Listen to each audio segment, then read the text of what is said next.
I'd like to begin today's meeting by acknowledging the traditional custodians of the land on which we are gathered and pay my respect to elders past, present and emerging. We are situated on the land of the Yugambeh speaking people. I'd also like to acknowledge any sorry business that might be being felt in the community at this point in time. Welcome to the City Lifestyle Committee meeting of Wednesday the 10th of September. I declare this meeting open at 10:35.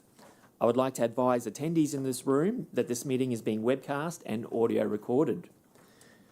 I believe we have 3 leave of absences today. We'll start with Councillor Bradley. Can I have a mover for the leave of Councillor Bradley? I have a mover of Councillor Murphy. Can I have a seconder? Councillor Stemp, can I have a show of hands? That has been supported by everyone in the room. We have a Councillor Fraser has submitted a leave of absence. Can I have a mover for Councillor Fraser's? Councillor Murphy has moved. Councillor Stemp has seconded. Can I have a show of hands in support of that leave of absence? That has been moved by everyone in the room. Councillor Wilcox has submitted a leave of absence. Can I have a mover? Councillor Stemp have moved, seconded by Councillor Murphy. Can I have a show of hands? That has been supported by everyone in the room.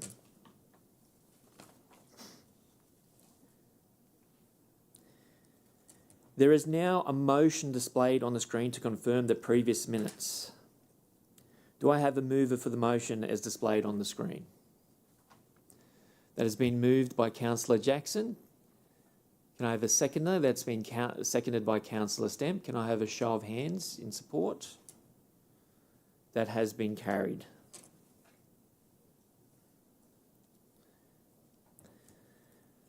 I now refer to the declarations of conflicts of interest. Do any councillors wish to declare a conflict of interest for any of our agenda items today? There being none, I'll now refer to the reports on today's agenda. The first report, which is item 6.1, is titled Sports and Community Infrastructure 2024 to 2025 Annual Report and Quarter 4 Report from 1st of April to the 30th of June. This is a public report. The presenting manager and officer, I believe, is Mr. Ben O'Brien.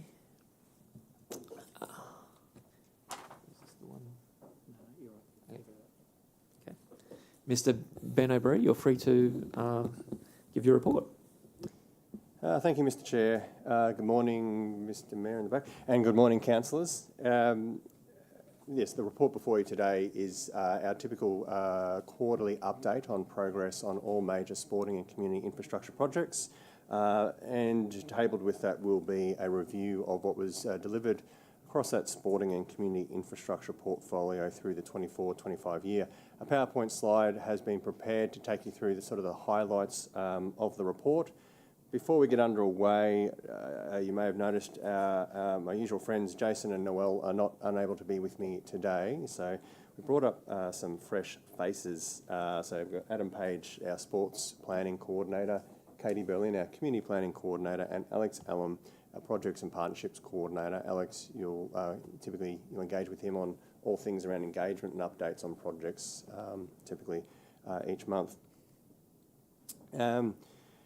With your indulgence, Mr. Chair, I'd also just like to take a moment to send, on behalf of our branch, send our well wishes to Noel. She's having a particularly tough week this week.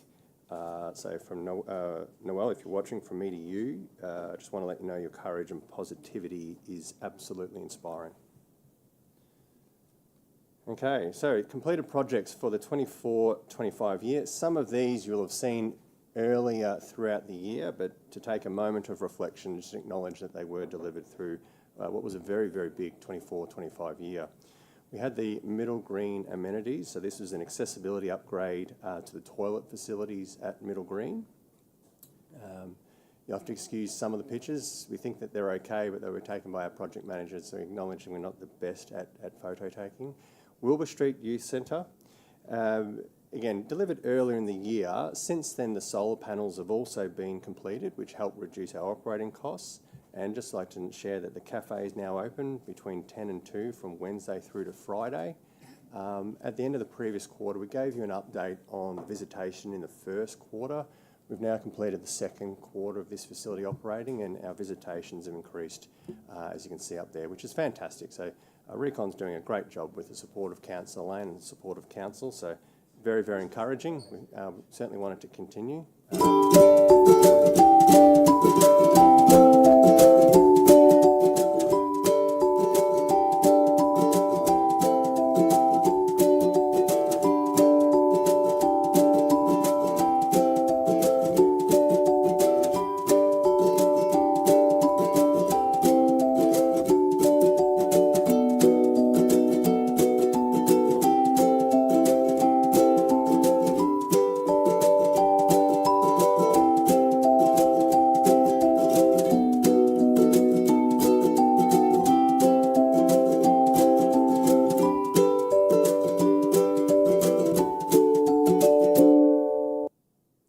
I'd just like to repeat again, the cafes, they're open from 10 a.m. to 2 p.m. on a Wednesday for Friday. So if you're around, grab a coffee, get down there and certainly support. That'd be fantastic.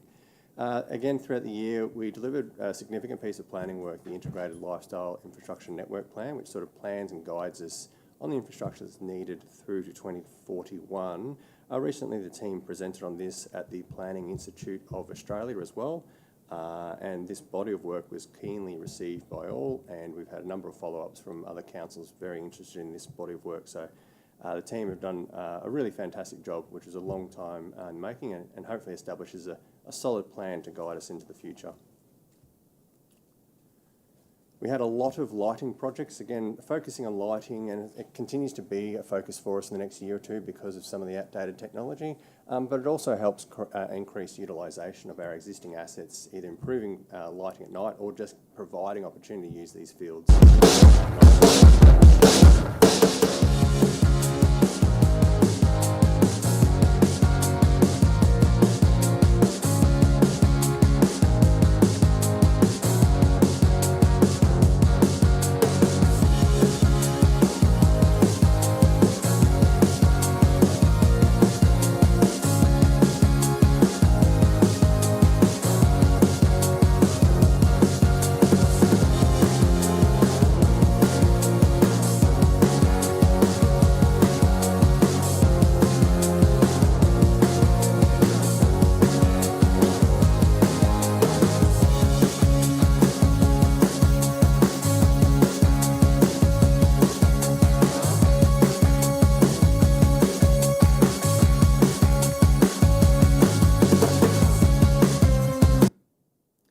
And just to mention that from the pictures you saw, to draw to your attention and to provide everyone with confidence, a lot of design engineering work goes into controlling the light spill, as you can see from the pictures. Whilst there's lights, I'm always concerned about residents surrounding there.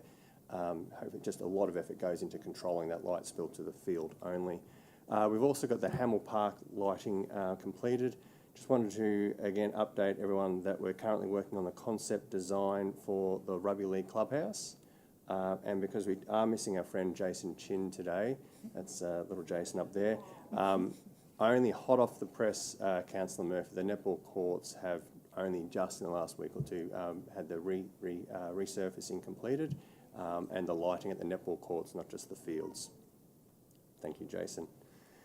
The Everleigh Clubhouse, just again, I know we've spoken this previously, just to highlight it, won both the state and national AFL awards for the facility, and a bit of an update, the Everleigh Precinct Stage 2 being the courts, it's currently under construction, that's the pickleball and a bit of tennis there, and we're hoping that they'll be completed by the end of the year. We're here today because Everleigh Sports Park has won the 2024 Ken Gannon Community Facility Award, which is a national award across the AFL. So it won the award in Queensland and has now won the national. I think this facility has really set the benchmark for other facilities across Australia. It has an MCG-sized oval, gender-neutral change rooms and gender-neutral umpire rooms. It's also got broadcast facility here, which is not that common for a community football ground, and a cafe and club rooms for the local community to enjoy. We've been playing out of Park Ridge State High School since 2008, so I've been looking for a home ever since then. We came across last year, no facilities, so we're running it out of the back of the shed again, just for last year, knowing that this was being built. So yeah, so it's fantastic. Well, it's been a long time coming really. Since 2017 it was a conversation that started, and it's state, federal, Mirvac and Logan City Council that have worked with AFL Queensland to create a facility that has just thought of everything, and that is why it's won the award. Our growth this year is phenomenal. It's the first time in a few years that we've had 2 under-8s teams. We had a good Auskick program earlier this year, so hopefully that'll flow on again next year. So, you know, the growth is there, you know, and with the growth of the community as well, it's going to continue to grow. So, yeah, no, it's fantastic. And just like to comment also that I think that facility hosted the local AFLQ finals recently, which was fantastic. Early in the year, the long-awaited Gould Adams Aquatic Centre refurb was completed, which is a nice, fresh, new look, and I understand Council Lane, it's working well, which is fantastic. Let me know otherwise. The Jimboomba Rugby League Clubhouse was also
Chris Green Football Clubhouse was also completed earlier in the year.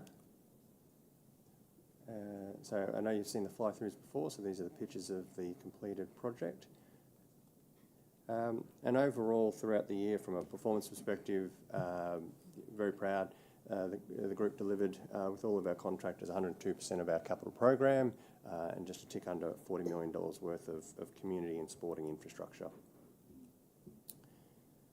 The completed, and this is just a list of the completed construction projects. That's everything that we've delivered, which is all very, very important.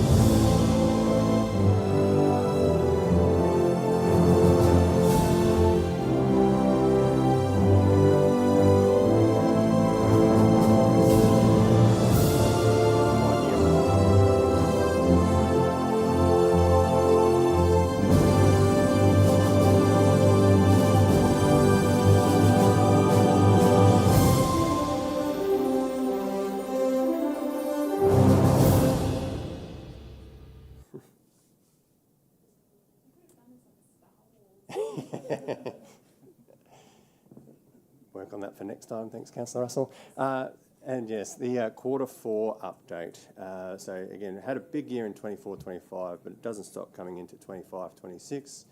So the Beenleigh Aquatic Centre is on track for being completed towards the end of the calendar year, which is very, very exciting. As you can see, pick the moment where Alfred came through.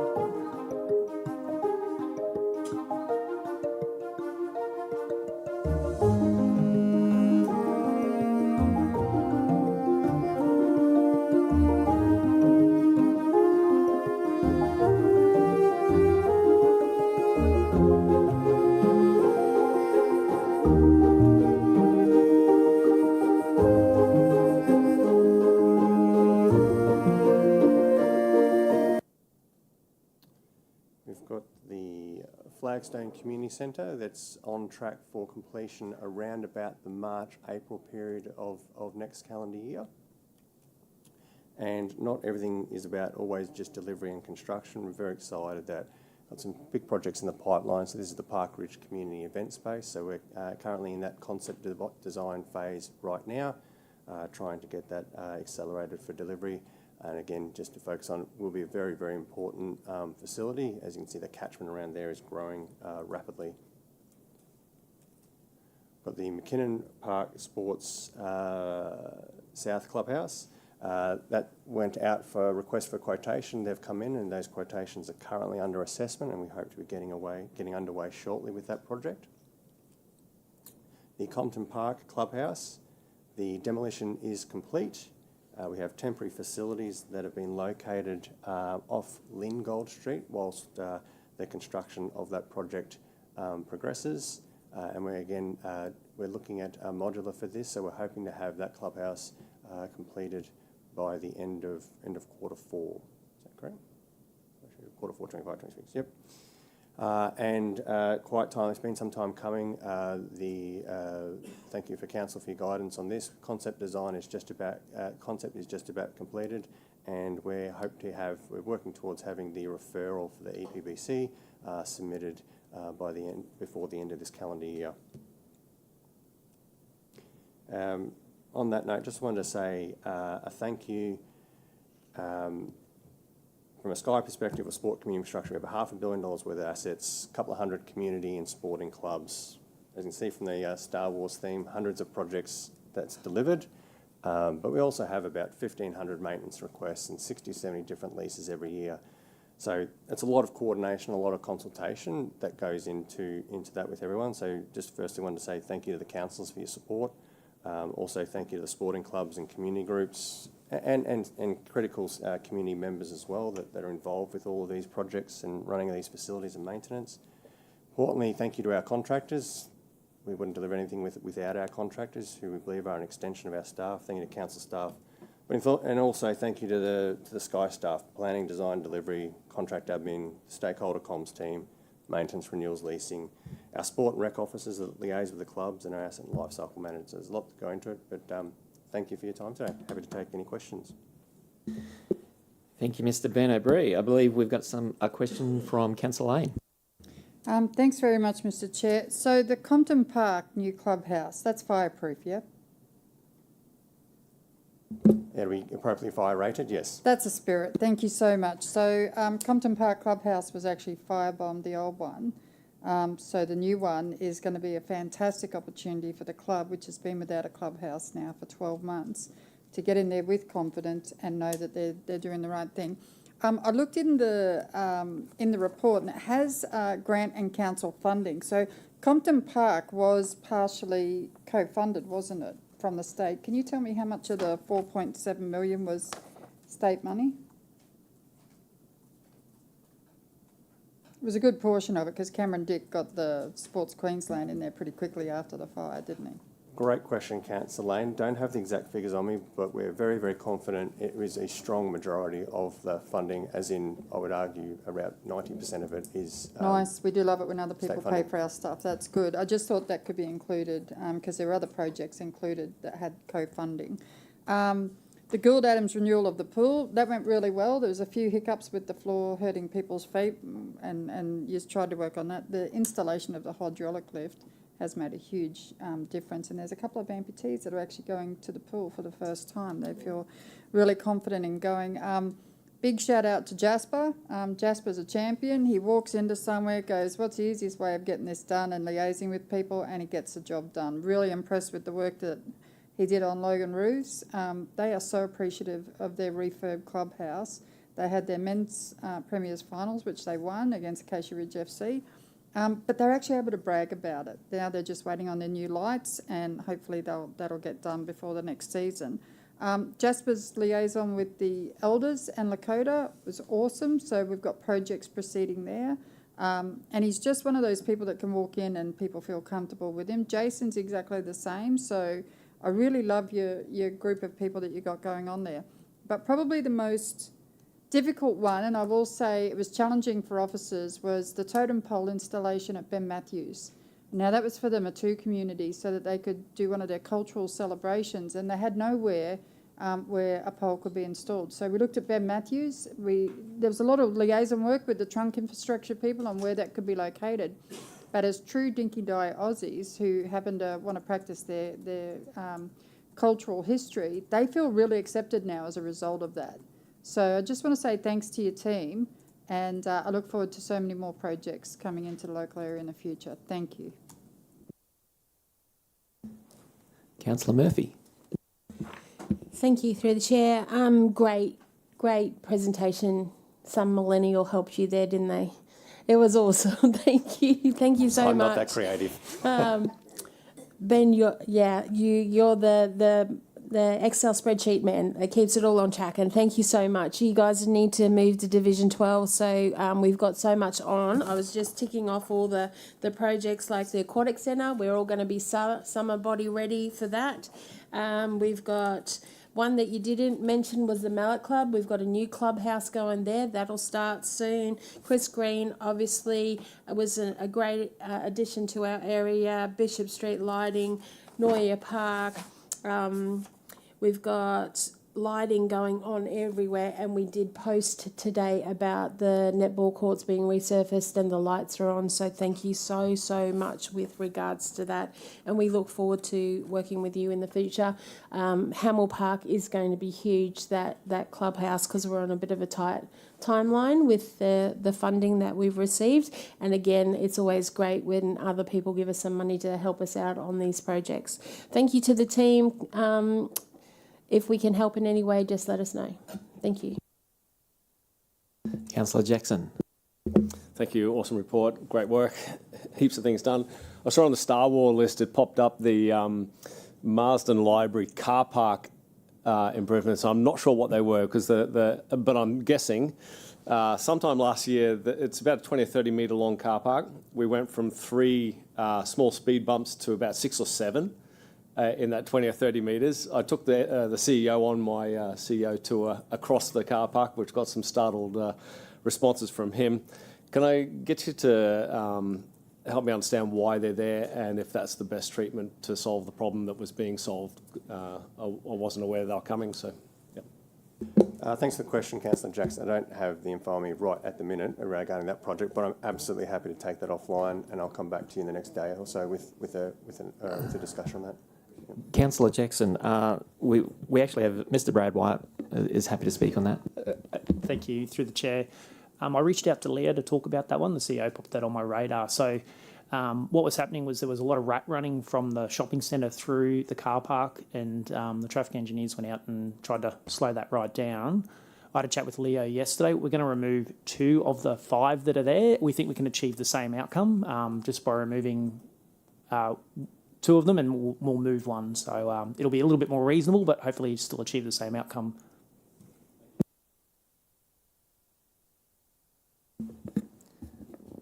Okay, that being the report, does anyone have any general business for the Sports and Community Infrastructure Manager, Mr. Ben O'Brien? Oh, sorry, I'm getting ahead of myself. Councillors, we need to table a PowerPoint. So I have a mover of Councillor Murphy. We don't need a seconder, so I'll just have a show of hands. That has been carried by everyone in the room. Okay, and now we have a motion behind us. And that the report titled Sports and Community Infrastructure 2024-25 Annual Report and Quarter 4 Report be noted. We have a mover of Councillor Murphy. And a seconder with Councillor Lane. Show of hands. That has been supported by everyone in the room. Okay, back to where I was. Does any councillor have any general business for the Sports and Community Infrastructure Manager, Mr. Ben O'Brien? No. Mr. Ben O'Brien, do you have any general business for us? Not today, Mr. Chair. Thank you. Awesome, thank you. You're now free to go.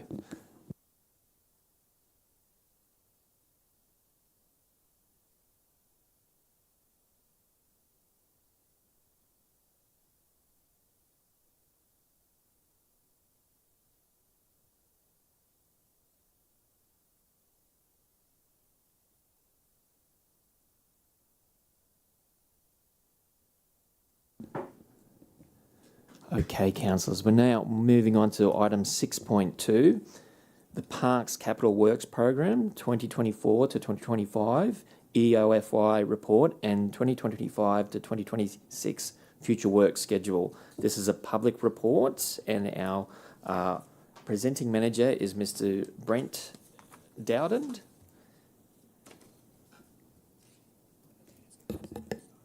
And we actually have first time presenting as a manager, Anita Moore. Thank you. Thank you, Chair.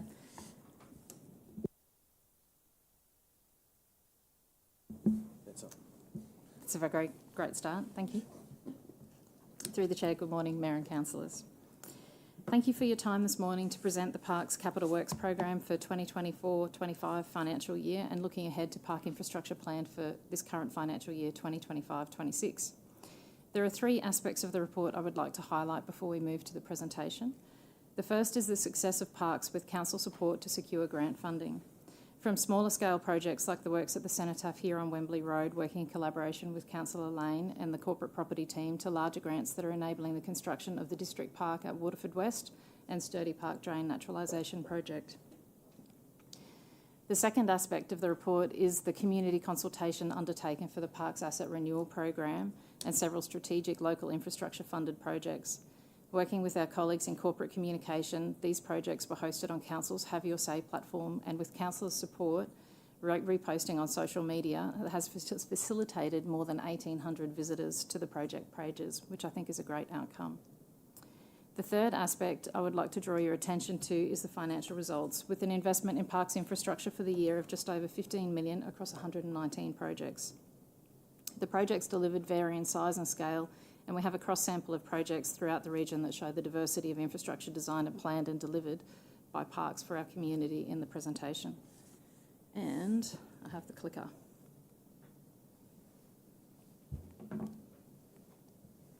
So the first of these is the new playground and shade sail at Douglassen Park. This playground diversifies play experience within the park, which is one of our higher order parks. Other works related to the project included fencing along sections of the waterway and planting of the embankments. The second, Magellan Park, was an asset renewal project, and aside from improving the play experience in the park, the project improved accessibility within the park overall with the construction of a footpath leading to the road, and you can see there the rubber soft wall under the basket swing. Ison Park Bike Track builds on the earlier construction of the pump track and provides infrastructure to suit younger riders, and so in doing so it caters for a larger age range at the park.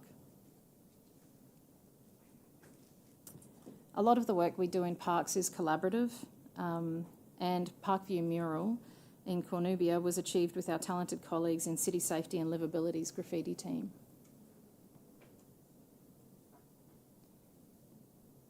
This slide and the next one shows a mix of projects from planting on Paradise Road that enhances the street appeal to small infrastructure that community values in our parks like furniture and sports equipment.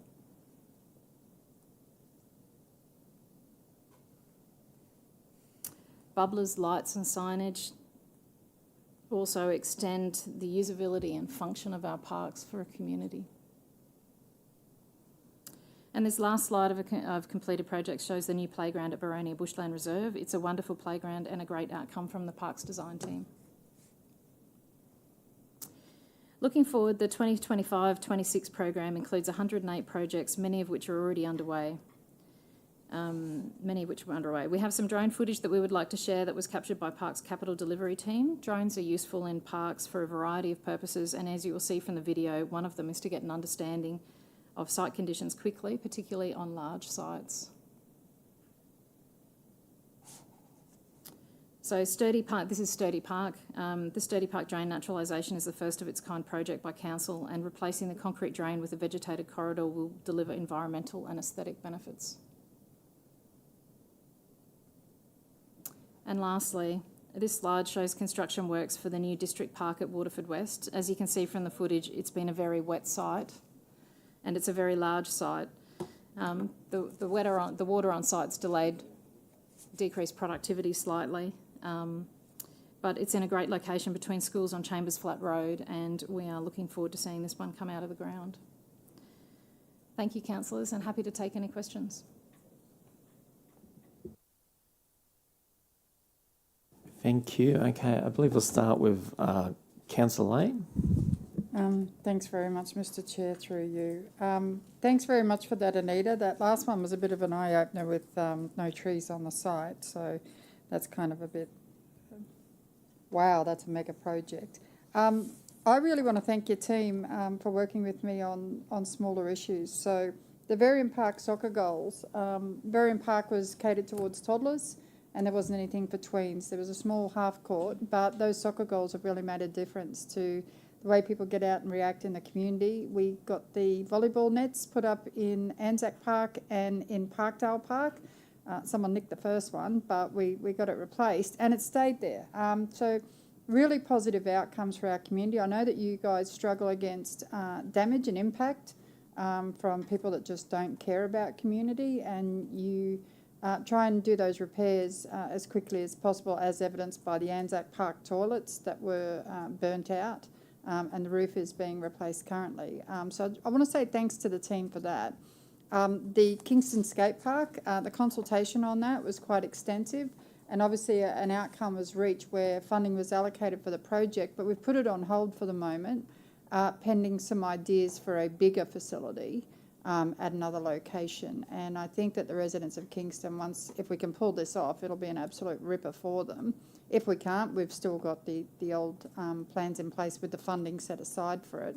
I just want to say thank you to your team, because when I come up with kooky ideas, you kind of listen, nod, and then walk away and work out how you can make it happen. But mostly I want to thank you for when I ask you to retain items in parks, when you're doing upgrades and add to rather than just wholesale replace. You've actually listened to that, and I'm really appreciative of that, because I think so much more can be gained. A chair doesn't have a 10-year lifespan. If we can keep it or a covered area and add to it as part of our renewal project, that actually benefits the community far better than wholesale replacing usable items. And I think the community appreciate those savings. So thank you very much. Through the chair, thanks, Councillor Lane, and the team will appreciate the feedback. Councillor Murphy. Thank you, through the chair. Again, thanks to the team. I just wanted to highlight also that you guys are thinking outside the square with regards to budget and condensing our playgrounds as well. So Doug Larson Park, where we've just done that massive upgrade, we took out 4 older parks and condensed it all into one. We also did some water grade upgrades, etc., etc. So we're not only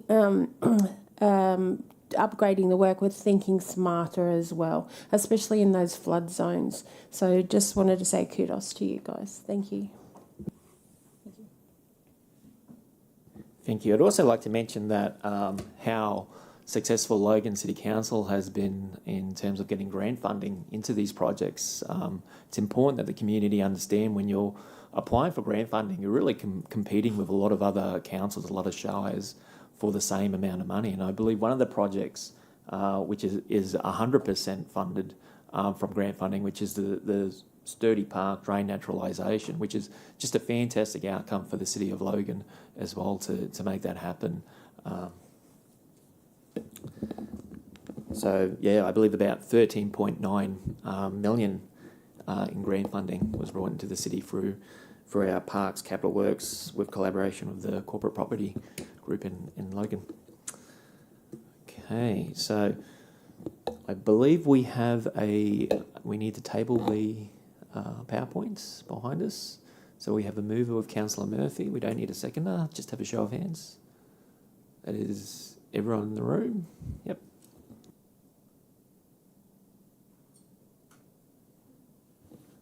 Okay, and Councillor has moved that the report titled Parks Capital Works Program 2024-2025 EOFI reports and 2025-2026 future work schedule be noted. Seconded by Councillor Russell. Okay, show of hands in support. That has been carried by everyone in the room. Does any councillor have any general business for the Parks Manager, Mr. Brent Dowden?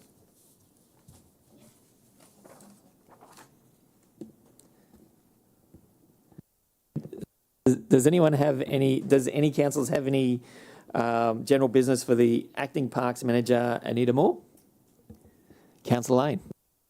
So congratulations on moving into different area, Brent. I think you'll be really cool at sitting in that city livability area. I hope that the good work that's happened already will continue. And Anita, I can't wait to see what you're going to do in your time as the acting Parks Manager. I think it's fantastic, and yeah, really, really looking forward to the next 12 months. So thank you very much.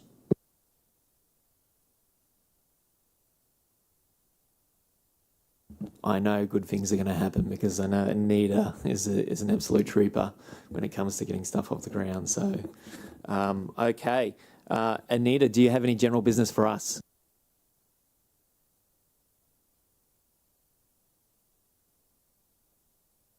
Okay, I believe that means you're free to go.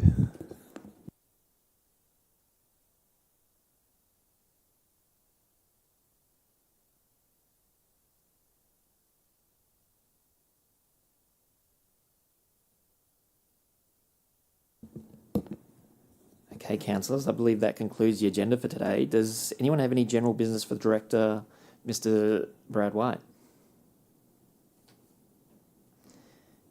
There being none, I now declare the City of Lifestyle Committee meeting of Wednesday the 10th of September concluded at 11:11. Thank you.